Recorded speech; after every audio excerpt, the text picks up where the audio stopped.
ప్రభునామములో మీ అందరికీ ఈ ఉదయకాలపు శుభావి వందనాలు తెలియజేస్తా ఉన్నాను. ఈరోజు ఉదయకాలపు వాక్య ధ్యానం కీర్తన గ్రంథం 40వ అధ్యాయం చదువుకుందాం.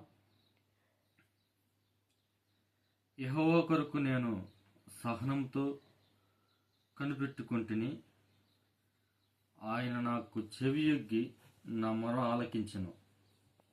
నాశనకరమైన గుంట నుండి, జిగటగల దొంగ ఊబిలో నుండి ఆయన నన్ను పైకెత్తెను. నా పాదములు బండ మీద నిలిపి నా అడుగులు స్థిరపరచెను.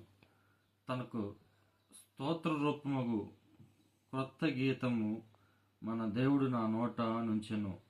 అనేకులు దాన్ని చూసి భయభక్తులు కలిగి యెహోవా యందు నమ్మిక ఉంచెదరు.